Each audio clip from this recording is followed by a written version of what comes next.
Como é que você está? Tudo bem? Tudo certo? E aí, tudo bom? Tudo bem com vocês? Vamos conversar um pouquinho? Vamos lá. Vamos entrando aqui tá tudo em obra, olha que ver.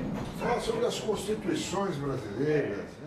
Ô Vila, conta pra gente aqui, o que te levou a escrever um livro sobre a história das constituições brasileiras? Você fez um livro meio resumido, não é isso? Resumindo, a ideia é uma visão de totalidade das constituições brasileiras, desde a primeira de 1824 até agora, 1988. Você foi a todos, visitou Passei a todos. todas, visitei todas as constituições, dei o contexto histórico e coloquei as questões centrais que me pareciam mais relevantes no campo das liberdades.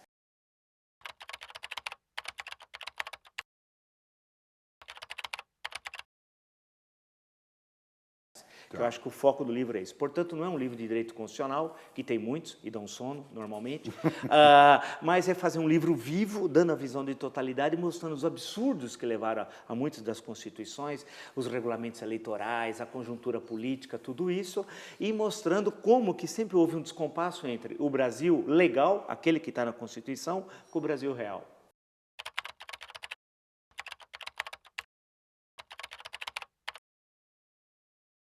O que une todas elas? É isso? Esse descompasso? Ou é o fato de elas serem muito grandes? Se a gente comparar com outras constituições ao redor do mundo, elas são muito grandes, não são? As nossas constituições são. Eu acho que marca, de um lado, esse detalhismo exacerbado e a prolixidade. Confundir o texto permanente, que é a Constituição, com um programa político que é absolutamente conjuntural, que pode ser em 1891, na primeira Constituição Republicana, ou pode ser na última, agora, em 1988. Em todas elas tinha essa coisa partidária, essa coisa partidária, política. detalhista e muita presença de lobbies, de grupos de pressão que, em certo momento, conseguem impor, enfiar no texto constitucional, ou no texto permanente, ou nas disposições transitórias, coisas absurdas. Por exemplo, o que você vai falar numa Constituição sobre IPTU?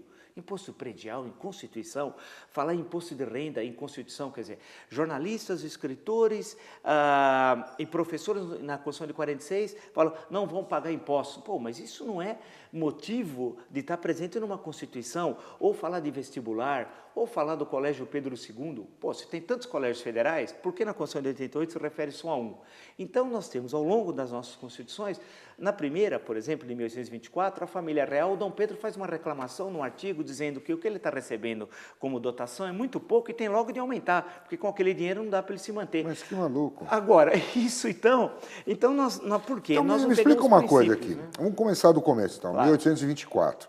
É uma Constituição chamada liberal. Então, por que ela foi tão elogiada ainda? Até hoje, quem escreve sobre ela diz que foi uma Constituição boa. Se ele fechou o Congresso que estava lá tentando se reunir para fazer a Constituinte. Eu acho que ela já tem um vício de origem, ela não é produto da consulta popular, mesmo restrita como teve em 1823, mas aquela Assembleia que tinha estava limitando os poderes do imperador, que foi uma das razões do seu fechamento em novembro de 1823 por força militar, é o primeiro golpe de Estado que nós temos no Brasil, e em 24 ele impõe a nova Constituição, que é outorgada, e diz que está fazendo uma Constituição melhor que a anterior, e que ele fechou a Assembleia Constituinte por amor à liberdade. Quer dizer, essa esquizofrenia entre falar em liberdade e reprimir ao mesmo tempo a livre organização popular é uma marca da nossa história. Em 1824 foi a primeira.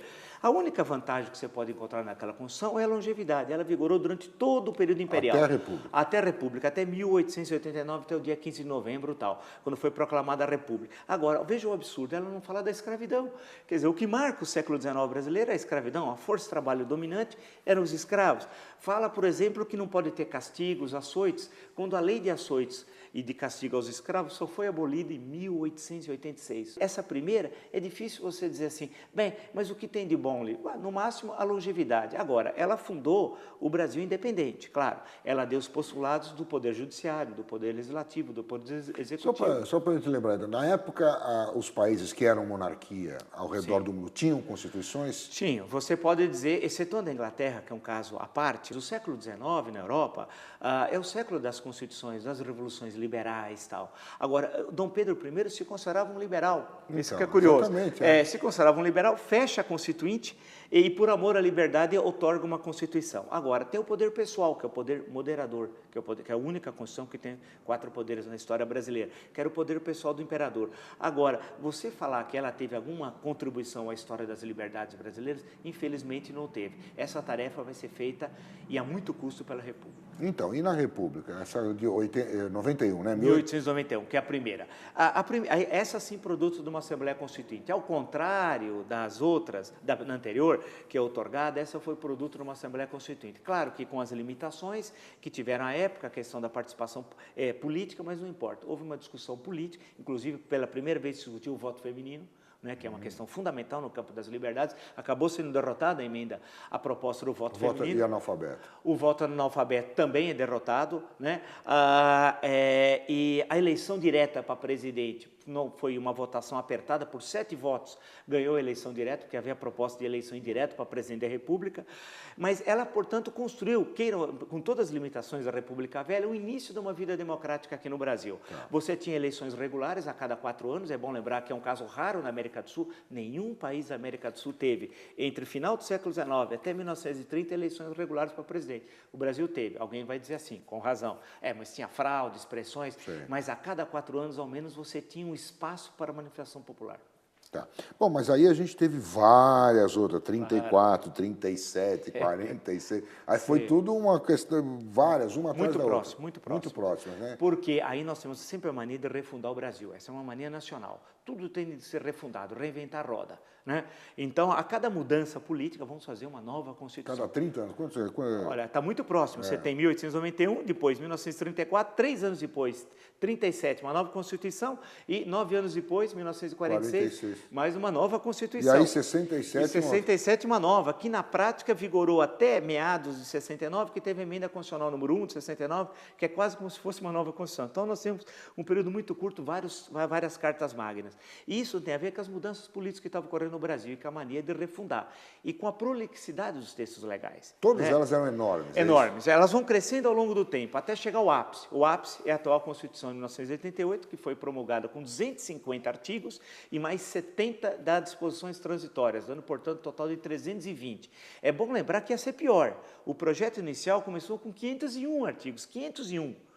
Terminaram com 300. Depois diminuiu para 400, tal. A última Assembleia... Mas foi a maior delas? É maior. A última Assembleia Constituinte, que é a Constituição de 88, ela começa com 9... Nós tivemos 9 projetos de Constituição. Tivemos mais de 61 mil projetos de emenda, 61 mil projetos de emenda e mais de 20 mil discursos. Ou seja, aí volta o vício nacional. Prolixo, detalhista e que leva necessariamente a emendas, porque você faz uma Constituição para o hoje e não para o amanhã. Quer dizer, uma Constituição ela tem de ter postulados permanentes que devem ser interpretados depois pela Suprema Corte. Cita alguns exemplos assim internacionais, Alemanha, França, países assim, são pequenas as Constituições? São. Pega a Constituição norte-americana, por exemplo, nós temos uma Constituição enxuta e que as disposições de interpretação é a Suprema Corte que o dá. Então, por exemplo, as questões que vão levar à lei dos direitos civis no século XX, nos anos 50 e 60 nos Estados Unidos, a questão do negro, fundamentalmente, quem é que vai resolver essas disposições legais? É o Supremo. É o Supremo. É a Suprema Corte de lá e tal. Aqui não, aqui é um detalhismo absurdo, desde a primeira Constituição até hoje. Veja, por exemplo, a Constituição de 88 fala, cabe ao Estado proteger o desporto genuinamente nacional. Aí você fica pensando o seguinte, mas que desporto é genuinamente nacional? O futebol não é o vôlei, o basquete, deve ser a peteca, o futebol de areia, né? Quer dizer, para que tratar dessa questão na Constituição? Ela fala lá, em certo momento, vai falar sobre o Colégio Pedro II. Para quê? O ensino de história. É tratado um artigo que fala do ensino de história. Mas por que não? São de matemática? Para leis regulares, pelos códigos. Aí você coloca isso. É como se, ao estar na Constituição, o direito está preservado. Não é verdade. E isso você vai tendo ao longo da nossa história. Citações nominais, a Constituição de 1891, a primeira republicana, fala em Benjamin Constant, que vamos comprar a casa do Benjamin Constant do fundador da República, chama ele de fundador, mas a viúva vai continuar morando lá até morrer, etc. Tal. Mas isso não é tarefa de uma Constituição. Você pode fazer um decreto, uma lei, mas não está nas disposições transitórias. Vamos dar uma aposentadoria a Pedro II. que inclusive recusou. Isso está na Constituição, mas para que isso não é parte de um texto constitucional? Em suma, isso se repete depois em 34, se repete em 37, se repete em 46, em 67 e assim por diante. E a gente segue até hoje, entendeu? Mas a gente tem tantos juristas que participam disso, eles não vão buscar exemplos em outros países. Olha, infelizmente não, né? Quando vão trazer exemplos, trazem os piores. O melhor exemplo do pior exemplo é justamente a Constituição de 1937, que é chamada polaca. Cópia da Constituição polonesa, com forte influência da Constituição polonesa, fascista, e que vai trazer o que é de pior no mundo fascista na Europa, do nazismo alemão, do fascismo italiano, do fascismo polonês, e uma carta tão autoritária que o último artigo impõe o estado de emergência, quer dizer, portanto, suspende toda a carta, que só era autoritária, não tinha poucas medidas liberais, e suspende, e nós vigoramos. Olha, aqui no Brasil, o estado de emergência vigorou de 10 de novembro de 37 até 30 de novembro de 45. Veja que país nós passamos, portanto, 8 anos sob estado de emergência. E com Constituição. A Constituição que vigorava era ainda de 34, que na prática ficou cerca de 1 ano, porque depois foi imposto o estado de sítio e o estado de emergência. Não satisfeitos com tanto poder, em 37 dá o golpe de Estado Novo, 10 de novembro, e impõe uma Constituição que é mais autoritária ainda, que chega ao limite do autoritarismo e da concentração de poder, que vai abolir todas as bandeiras estaduais. Quem que deveria defender a Constituição, vamos dizer, o Supremo Tribunal Federal? O que ele fez ao longo de todos esses períodos? Olha, o Supremo é a criação da República. Não havia... o Dom Pedro II pensou em criar um Supremo no final do Império. Para decidir questões constitucionais. Decidir questões constitucionais e até diminuir o seu poder pessoal. Tá? Era transferir algumas coisas do poder moderador, algumas funções do poder moderador para o Supremo. Isso acabou não ocorrendo, veio o golpe de 1889 e veio a República. Aí a República cria o Supremo. A história do Supremo nunca foi defender as liberdades. As poucas que foram garantidas ao longo da história republicana. Por exemplo, Revolução Federalista, você tem lá um despacho, e eu conto isso no final, o ministro dizendo, demorou tanto para dar o habeas corpus, que quando ele foi dar o habeas corpus já tinha morrido o prisioneiro. Ele diz, é prejudicado dar o habeas corpus porque já houve fuzilamento do prisioneiro. Você encontra durante o Estado Novo, então, um Supremo que está a serviço do governo. Ele não toma uma atitude durante o Estado Novo para defender a Constituição, defender os direitos dos indivíduos, no período de maior repressão. A partir de 46, que nós temos um período conturbado da República Populista, o Supremo, em momento algum, defendeu as liberdades. Quando chega na República, no regime militar, também zero. Ele não concedeu uma medida que prejudicasse o regime militar. Né? E chegou um momento, inclusive, que ele teve 3 ministros cassados pelo ato adicional número 5, no início de 69, 3 ministros são cassados, Evandro Lins Silva, Hermes Lima e Vitor Nunes Leal. O presidente e o vice do Supremo, eram 16 à época, porque a composição foi variando, 11 a 16, renunciou, falou, não posso ficar no Supremo Tribunal que tem 3 ministros cassados pelo Poder Executivo. Onde está a autonomia? A independência dos poderes. A independência dos poderes. Os outros 11, porque nessa época era 16, então 3 foram cassados, 2 pediram aposentadoria, os outros 11 permaneceram. E aí o regime militar falou, vamos deixar com 11 então, e deixou a 11, e eles nada fizeram, né? Por exemplo, na época da votação das emendas das diretas, já em 1984, no final do regime militar, colocaram o estado de emergência em Brasília, suprimiram o direito de ir e vir, e invocaram o Supremo se omitiu. No plano Collor, 1990, recente, com a redemocratização, em 1990 veio o plano Collor, foi invocado, portanto, o Supremo, porque as medidas eram arbitrárias, entre outras, o congelamento dos ativos financeiros, poupança, conta corrente, qualquer um, né, por 18 meses, ele não agiu em relação, foi agir quando já tinham passado os 18 meses. O presidente Collor foi empechado da presidência em 1992. O Supremo o considerou inocente anos depois. Em suma, há sempre uma incompatibilidade entre o guardião da Constituição, o Supremo, e as liberdades. Né? E, infelizmente, isso marca a história republicana e chega até hoje. Né? Então, eu vou mostrando, e aí eu sei que eu crio atrito com muitos do Poder Judiciário e tal, como que nós vemos uma espécie de farsa legal na história brasileira. As constituições não eram aplicadas, os direitos legais do cidadão e do indivíduo não eram colocados em prática, o Supremo nunca foi um guardião das constituições em relação especificamente aos direitos, e a relação Estado-cidadão, sempre o Estado ganhou de goleada. Infelizmente, nesse jogo, nós perdemos. Mas hoje a gente tem uma situação, vamos dizer, mais confortável, de maior respeito à Constituição, ou não?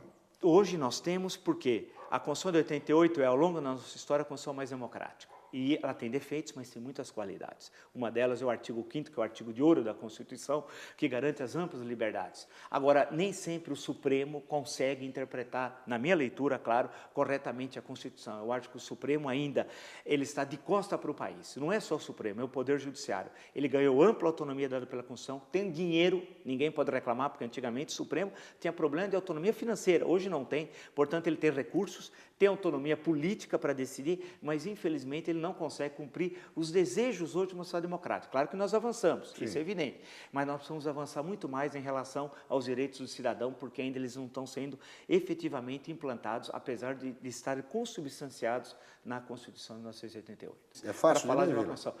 Uma leitura fácil, de uma longa pesquisa, produto de muito tempo, na verdade, de trabalhos anteriores e pesquisa que eu acabei fazendo, buscando dar uma visão de síntese num país prolixo, nós somos todos prolixos, a tradição latina e brasileira, tentar ser o mais sintético possível, mas ao mesmo tempo rigoroso historicamente, né? Quer dizer, garantir a informação histórica com rigor, numa visão de totalidade e mostrando um apanhado geral das constituições brasileiras e como é importante a gente se ater à questão legal num país que sempre desrespeitou as leis. Obrigado, Vila. Eu que agradeço.